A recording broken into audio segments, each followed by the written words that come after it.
श्री शिवाय नमस्तु भयम। दोस्तों, जैसा कि आप सभी लोग जानते हैं कि 8 जुलाई 2026 यानी बुधवार को पड़ रही है आषाढ़ मास की कृष्ण पक्ष अष्टमी तिथि।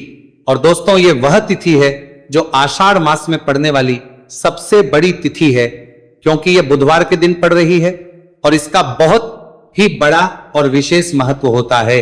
पूज्य गुरुजी ने कहा है कि अगर कभी भी मौका लग जाए और आषाढ़ मास की अष्टमी तिथि बुधवार को पड़ जाए तो आप लोगों को 7 हरे मूंग वाला उपाय तो अवश्य ही करना चाहिए। इन दोनों का संयोग बहुत ही कम आता है। इसी के साथ में गुरुजी ने अपनी शिव पुराण कथा में बताया है कि इस दिन आपको 7 हरे मूंग वाला उपाय तो आपको जरूर ही करना चाहिए, क्योंकि ऐसा दिन पूरे साल में सिर्फ एक ही बार आता है। और दोस्तों, आप सभी लोग जानते हो कि बुधवार अष्टमी तिथि का अगर सबसे बड़ा कोई उपाय है तो वह 7 हरे मूंग वाला उपाय है। तो दोस्तों, बुधवार अष्टमी तिथि के दिन आप लोगों को इस 7 हरे मूंग वाला उपाय को जरूर करना है। बहुत सारे लोग होंगे जिन लोगों ने इस उपाय को ना किया हो, मतलब पूरा साल निकल गया, उन्होंने किसी भी दिन इस 7 हरे मूंग वाला उपाय को ना किया हो। पर दोस्तों, आपके पास एक आखिरी मौका बचा हुआ है जो कि 8 जुलाई के दिन है। इस दिन आप लोगों को इस वाले उपाय को जरूर कर लेना है। भले ही आपने पूरे महीने भर इस उपाय को ना किया हो, पर अगर आपने इस आषाढ़ मास के बुधवार अष्टमी तिथि के दिन अगर इस वाले उपाय को कर लिया तो आपको इस उपाय को करने का वो फल मिलेगा जिसकी आपने कभी कल्पना भी नहीं करी होगी। आप लोग इस वाले उपाय को एक बार जरूर कर लेना है ताकि आप लोगों के हाथ से यह मौका ना जा सके और आपको इस उपाय को करने का फल मिल सके। दोस्तों, ये उपाय को करने के पंडित जी ने अपनी अभी की ही श्री शिव महापुराण की कथा में बताया है। जी, इस उपाय को आज हम आपको बहुत अच्छे से समझाने वाले हैं। इस वीडियो को देखने के बाद इस उपाय को समझने के लिए आपको कोई और वीडियो को देखने की जरूरत नहीं पड़ेगी। तो चलिए दोस्तों, आज आप उपाय को शुरू करते हैं। यह है इस आषाढ़ मास के बुधवार अष्टमी तिथि के दिन यह इतना खास होता है, इतना महत्वपूर्ण होता है। देखा गया है कभी कभी बड़े बड़े पूजा पाठ अनुष्ठान से जो मनोकामना पूर्ण नहीं होते, वह आषाढ़ मास की बुधवार अष्टमी तिथि के दिन एक छोटे से उपाय करने से ही आपकी मनोकामना पूर्ण हो जाती है। और बहुत सारे लोगों ने इस उपाय को किया भी है और उनको इस उपाय को करने का फल भी जरूर मिला है। अगर आप लोग इस उपाय को करना चाहते हैं तो आप इस उपाय को पहले अच्छे से समझ लेना, सुन लेना, उसके बाद करना, आपको इस उपाय का फल जरूर मिलेगा। और इस उपाय को कर लेने से आपके घर में चाहे किसी भी प्रकार की दुख और समस्या क्यों ना चल रही हो, आपको उसका कारण भी नहीं पता है कि भाई यह समस्या किस कारण से चल रही है।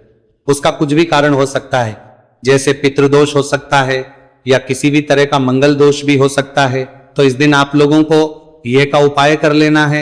ये एक ऐसा उपाय है जिस उपाय को अगर किसी विशेष दिन पर किया जाए तो भाई उस विशेष दिन का जो है वह तो हमें मिलता ही मिलता है, पर हमने उस दिन पर इस उपाय को किया है तो हमें उससे भी बड़ा फल मिलता है और फल बहुत जल्दी मिलता है, क्योंकि आप इस उपाय को बहुत ही बड़े और विशेष दिन पर कर रहे हो। तो चलिए अब उपाय के बारे में बात करते हैं, लेकिन उससे पहले आप लोगों को यह जानना आवश्यक है कि आखिर यह उपाय किस समय करना है, किसको करना है और कैसे करना है। तो चलिए हम आगे आपको वीडियो में एक एक करके बता देते हैं। लेकिन उससे पहले अगर आप लोग हमारे चैनल पर पहली बार आए हैं या फिर मेरी आवाज आज पहली बार सुन रहे हैं तो हमारे चैनल को सब्सक्राइब जरूर कर लेना और इस वीडियो को लाइक करके कमेंट बॉक्स में श्री शिवाय नमस्तु भयम ओम नमः शिवाय जरूर टाइप कर देना। तो दोस्तों, इस 7 हरे मूंग वाला उपाय को हमें इस बुधवार अष्टमी तिथि के दिन कैसे करना है, किसको करना है, किस समय करना है और कहां करना है, ये सारे सवालों के जवाब आपको इस वीडियो में मिल जाएंगे। और जो ये वीडियो देखेगा भाई, उसको 7 हरे मूंग वाला उपाय जरूर करना चाहिए, क्योंकि इस दिन एक हरे मूंग का भी बहुत ही बड़ा और विशेष महत्व होता है। और जब बात आ जाए 7 हरे मूंग वाला उपाय की तो ये सोने पे सुहागा वाली बात हो जाती है और ये एक बहुत ही बड़ा उपाय हो जाता है इस बुधवार अष्टमी तिथि का। तो अब दोस्तों, इस 7 हरे मूंग वाला उपाय को आखिर करना है। सबसे पहले हम लोग वो बात जान लेते हैं। तो देखो, घर की जो बड़ी माताएं बहनें होती है, उन माताओं बहनों में से कोई भी एक बड़ी माता बहन इस वाले उपाय को कर सकती है। और दोस्तों, अगर आप चाहे तो अपने घर में से सभी सदस्यों को भी इस उपाय को करवा सकते हैं। अगर किसी व्यक्ति की खुद की कोई मनोकामना है, खुद की कोई दुख और परेशानी है जो कि वो अपने लिए ही करना चाहता है इस वाले उपाय को, तो वो खुद अपने लिए भी कर सकता है। बाकी अगर कोई घर में से ऐसा है जो कि अपने पूरे घर परिवार की सुख और शांति के लिए यह वाला उपाय करना चाहता है तो भाई वो भी कर सकता है, उसमें भी कोई दिक्कत वाली बात नहीं है। कहने का मतलब यह है कि इस उपाय को हर एक सदस्य भी कर सकता है और पूरे घर परिवार के सदस्य के लिए घर की बड़ी माताओं बहनों में से कोई एक माता बहन भी कर सकती है। माताएं बहनें अगर घर में उपस्थित ना हो या वह ये वाला ना कर पा रही हो तो फिर घर का कोई बड़ा सदस्य भी इस 7 हरे मूंग वाला उपाय को कर सकता है, चाहे फिर वह पुरुष ही क्यों ना हो, उसमें कोई भी दिक्कत वाली बात नहीं है। उसके बाद में दोस्तों जो अगला प्रश्न निकल कर आता है वो यह आता है इस उपाय को लेकर कि आखिर इस उपाय को हमें किस समय करना है, सुबह के समय करना है कि शाम के समय करना है। तो देखो इस वाले उपाय को आप लोग सुबह के समय भी कर सकते हो और शाम के समय प्रदोष काल में भी कर सकते हो। अब अगर आप पूछो कि भाई साहब सबसे उत्तम समय कौन सा रहेगा इस 7 हरे मूंग वाला उपाय को करने का, तो हम आपसे बस यही कहेंगे कि इस उपाय को आप सुबह के समय करेंगे तो ज्यादा बेहतर होगा। बाकी अगर प्रदोष काल शाम के समय भी करेंगे तो भी अच्छा होगा, उसमें कोई भी दिक्कत वाली बात नहीं। तो अब दोस्तों जो अगली सबसे बड़ी और महत्वपूर्ण बात आती है वो ये आती है कि सुबह अगर हम उपाय को करेंगे तो हमें कितने बजे से लेकर बजे तक के बीच में करना है और शाम के समय प्रदोष काल में करेंगे तो हमें कितने बजे से लेकर कितने बजे के बीच में करना है। तो देखो सुबह जितनी जल्दी हो सके आप उपाय को करने की कोशिश करना। बाकी अगर किसी कारणवश लेट भी हो जाओ, थोड़ी देर भी हो जाए तो 10 या 11 बजे तक भी आप उपाय कर लेना, पर 12 बजे से ज्यादा देरी ना हो। ठीक है, इस बात का ध्यान रखना। उसके बाद में दोस्तों अगर शाम के समय प्रदोष काल की बात करें, प्रदोष काल का जो समय है होता है वो शाम के 6 बजे से शुरू हो जाता है। मतलब शाम के 6 से लेकर 7 बजे के बीच का जो समय होता है यह समय प्रदोष काल का समय होता है। तो आप इस उपाय को 7 या 8 बजे के बीच में भी कर सकते हो। मतलब शाम के 6 बजे से रात 8 बजे के बीच में आप कभी भी इस वाले उपाय को कर सकते हो, उसमें कोई भी दिक्कत वाली बात नहीं है। देखिए आप किसी भी रोग से परेशान, आपके शरीर में कोई भी भारी रोग हो चुका है, भारी बीमारी हो चुकी है, या फिर यदि आप किसी भी कार्य में सफलता की प्राप्ति करना है, आप नौकरी में सफलता प्राप्त करना चाहते हैं, आप अपने व्यापार में सफलता की प्राप्ति करना चाहते हैं, आप यदि किसी भी एग्जाम की तैयारी कर रहे हैं और आप यदि उसमें सफलता की प्राप्ति करना चाहते हैं, या फिर आपके विवाह में विलंब हो रहा है, यानी कि आपके किसी भी प्रकार के कार्य में रुकावटें आ रही हैं, बाधाएं आ रही हैं, तो आपको इस अष्टमी तिथि पर यह दिव्य उपाय करने से नहीं चूकना चाहिए। तो चलिए दोस्तों जानते हैं इस उपाय के बारे में, लेकिन उससे पहले पूज्य गुरुदेव की ही कथा के अनुसार आपको इस उपाय को बहुत विस्तार से समझाने का प्रयास करेंगे। लेकिन उससे पहले यदि आप भगवान शिव के सच्चे भक्त हैं तो हमारे इस वीडियो को लाइक जरूर करें। देखिए पूज्य गुरुदेव ने बताया है कि बुधवार का दिन बुद्धि ज्ञान और विवेक के प्रदायक देव भगवान गणेश को समर्पित होता है, और जो भगवान गणेश है वह भगवान शिव के सबसे प्रिय है। तो बुधवार के दिन किया जाने वाला यह हरे मूंग का उपाय महादेव के साथ साथ भगवान गणेश को समर्पित होता है, गणेश को भी प्रसन्न करने वाला है। देखिए इस वीडियो में हम पूज्य गुरुदेव द्वारा बताए गए 2 बहुत ही खास उपायों के बारे में जानने वाले हैं। पहला जो उपाय है, यदि आपको अपने किसी भी प्रकार के कार्य में रुकावटें देखने को मिल रही हैं, आप यदि किसी भी प्रकार के कार्य में सफल नहीं हो पा रहे हैं, या फिर यदि आप अपनी को भ्रमण करना चाहते हैं, अपने ज्ञान और विवेक को बढ़ाना चाहते हैं, तो विशेषकर ऐसे लोगों को यह पहला उपाय करना है। तो देखिए इस उपाय को करने के लिए सबसे पहले तो आपको मात्र हरे मूंग लेने हैं। देखिए दोस्तों आप इस उपाय के लिए 5, 7, 21, 51 जितने भी आपके पास हरे मूंग उपलब्ध हो जाते हैं उतने आपको मात्र हरे मूंग लेने हैं। लेकिन आपको एक विशेष बात का ध्यान रखना है कि जितने भी हरे मूंग के दाने लेंगे वो साबुत होने चाहिए, खंडित नहीं होने चाहिए। इस बात का आपको विशेष ध्यान रखना होगा। पूज्य गुरुदेव ने बताया है कि इस उपाय के लिए आपको मात्र हरे मूंग की ही आवश्यकता होगी। तो देखिए मात्र आपको जो ये हरे मूंग है इन्हें सीधे लेकर के पहुंच जाना होगा भगवान शिव के मंदिर में। देखिए दोस्तों गुरुदेव ने बताया है कि इस उपाय को आप सुबह से लेकर के शाम तक किसी भी समय में कर सकते हैं, लेकिन यदि आप पास समय है तो आप इस उपाय को प्रदोष काल के समय में भी कर सकते हैं, क्योंकि जिस दिन अष्टमी तिथि की तिथि होती है उस दिन प्रदोष काल के समय में साक्षात भगवान शिव शिवलिंग में ही विराजमान होते हैं। इसीलिए आपको पूरी कोशिश करनी है कि अष्टमी तिथि की तिथि पर आपको प्रदोष काल के समय में ही यह उपाय करना है। लेकिन किसी कारणवश यदि आपको समय नहीं मिल पाता है तो फिर आप इस उपाय को सुबह से लेकर के शाम तक किसी भी समय में कर सकते हैं। तो देखिए दोस्त, सबसे पहले तो आपके पास जितने भी हरे मूंग, चाहे आपके पास 5 हरे मूंगे, 5, 7, 21 जितने भी हरे मूंग हैं, उन्हें आपको अपने सीधे हाथ की हथेली में रखने हैं और आपको अपनी मुट्ठी के अंदर इन हरे मूंग को बंद कर लेना है। अब देखिए, आपको ये जो हरे मूंग की मुट्ठी है, इसे सबसे पहले तो भगवान शिव के शिवलिंग से स्पर्श करवानी है।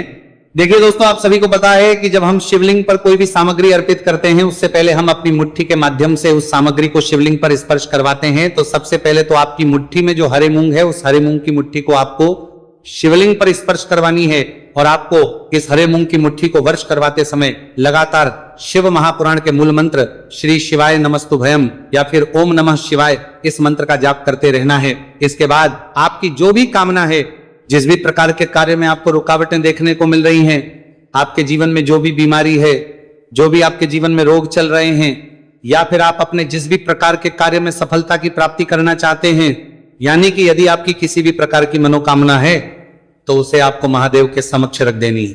देखिए, आपको अपनी मुट्ठी को शिवलिंग से स्पर्श रख के ही आपकी जो मनोकामना है उसे महादेव के समक्ष रखना है। तो देखिए, आपको श्री शिवाय नमस्तु भयम इस मंत्र का जाप करते हुए अपनी मनोकामना को बोल देना है। इसके बाद आपको अपनी जो मुट्ठी है इससे शिवलिंग से हटा लेनी है। इसके बाद आपको ये जो हरे मूंग की मुट्ठी है, इससे नंदी महाराज का जो पैर उठा होता है, वहां पर आपको सरे मूंग की मुट्ठी को स्पर्श करवाना है। स्पर्श करवाते समय आपको वहां पर भी श्री शिवाय नमस्तु भयम मंत्र का जाप करना है।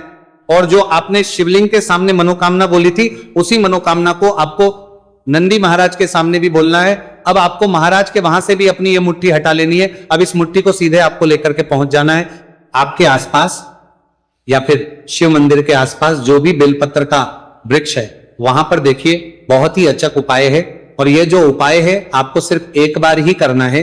विशेष बुधवार के दिन जब भी कोई भी विशेष तिथियां पड़ती हैं तो उस पर ही यह उपाय किया जाता है। इसीलिए यह उपाय आपको बहुत ही ध्यान से समझना है। तो देखिए, आपको बेलपत्र के वृक्ष के वहां पर पहुंचने के बाद आपकी जो हरी मूंग की मुट्ठी है, इससे आपको बेलपत्र के वृक्ष से स्पर्श करवा देनी है और आपकी वही मनोकामना जो आपने शिवलिंग के वहां पर बोली थी, नंदी महाराज के सामने बोली थी, उसी मनोकामना को आपको बेलपत्र के वृक्ष के वहां जब हरे मूंग की मुट्ठी को स्पर्श करवाएंगे, वहां पर भी आपको बोलनी है श्री शिवाय नमस्तु भयम। इस मंत्र का स्मरण करते हुए महादेव से आपकी जो भी मनोकामना है उसे परिपूर्ण करने की आपको प्रार्थना करनी है। अब देखिए दोस्तों, फिर आपको अपने घर आ जाना है। पूज्य गुरुदेव ने बताया है कि बुधवार की अष्टमी तिथि के दिन जो भी व्यक्ति इस उपाय को करता है तो उसके जीवन की ऐसी कोई मनोकामना नहीं, कोई कार्य नहीं जिससे सफल नहीं किया जा सकता है। अगर आप अपने विवाह के लिए उपाय कर रहे हैं, नौकरी के लिए कर रहे हैं या फिर अपने व्यापार के लिए यह उपाय कर रहे हैं और यदि आपने दिल से प्रार्थना की है तो महादेव भी आपकी पूरी प्रार्थना जो है उसे दिल से ही स्वीकार करते हैं। इसीलिए आपको इस बुधवार की अष्टमी तिथि पर यह दिव्य उपाय अवश्य ही करना चाहिए। अब दोस्तों, हम जान लेते हैं पूज्य गुरुदेव द्वारा बताए गए दूसरे खास उपाय के बारे में। देखिए दोस्तों, पूज्य गुरुदेव ने बताया है कि यह उपाय भी आपकी किसी भी प्रकार की मनोकामना को परिपूर्ण करने के लिए, देखिए, इस उपाय को करने के लिए मात्र आपको एक दीपक की आवश्यकता होगी। दीपक जो है आप अपने घर पर शुद्ध आटा मनकर उसका ही तैयार करेंगे। अब देखिए, इस दीपक में आपको लंबी रुई की बाती का प्रयोग करना है, साथ ही साथ इस दीपक में आपको शुद्ध घी का प्रयोग करना होगा। अब देखिए, इस प्रकार से दीपक तैयार करने के बाद इसी के साथ में आपको एक हरा साबुत मूंग का दाना ले लेना है। अब देखिए, ये जो दोनों ही सामग्रियां, इन्हें लेकर के आपको सीधे पहुंच जाना है भगवान शिव के मंदिर में। देखिए, ये जो उपाय है विशेषकर आपको शाम को प्रदोष काल के समय में ही करना होगा। देखिए, आपके पास जो ये लंबी बाती वाला दीपक है, इससे आपको शिवलिंग के सीधे तरफ जहां श्री गणेश जी का स्थान होता है, उनके पास में आपको ये जो लंबी बात वाला दीपक है, सबसे पहले तो इसे आपको रखना है। देखिए, शिवलिंग पर गणेश जी का स्थान होता है, उससे थोड़ा सा दूर आपको ये दीपक रखना है और इसे आपको प्रज्वलित करना है। इसके बाद आपके पास जो एक हरा मूंग है, इसे आपको उससे जलते हुए दीपक के अंदर ही डाल देना है। अब देखिए, जिस तरफ आपने दीपक जलाया है, जिस तरफ आपने दीपक प्रज्वलित किया है, यानी कि गणेश जी के इस तरफ आपने पास में जो दीपक प्रज्वलित किया है, उसी तरफ आपको बैठना है और दीपक को प्रज्वलित करते समय को कम से कम 11 बार श्री शिवाय नमस्तुभयम इस मंत्र का जाप भी करना है। पूज्य गुरु जी ने बताया है कि दीपक को प्रज्वलित करने के बाद और श्री शिवाय नमस्तुभयम इस मंत्र का जाप करने के बाद आप जिस भी मनोकामना की पूर्ति के लिए उपाय कर रहे हैं, उस मनोकामना की पूर्ति के लिए आपको महादेव से प्रार्थना कर लेनी है। देखिए, हरे मूंग का यह उपाय भगवान गणेश को प्रसन्न करने के लिए, साथ ही साथ महादेव को भी करने के लिए पूज्य गुरुदेव ने बताया है कि हरे मूंग से किया गया यह उपाय आपकी किसी भी प्रकार की मनोकामना को बहुत ही शीघ्रता से परिपूर्ण करता है। और यह उपाय आपको केवल बुधवार अष्टमी तिथि पर ही करना है। तो दोस्तों, यह थे पूज्य गुरुदेव ने मनोकामना को बुधवार गुरु जी द्वारा बताए गए कुछ बहुत ही खास उपाय। अगर आपको जानकारी अच्छी लगी हो तो वीडियो लाइक करिएगा। मिलते हैं फिर एक नए वीडियो के साथ। श्री शिवाय नमस्तुभयम।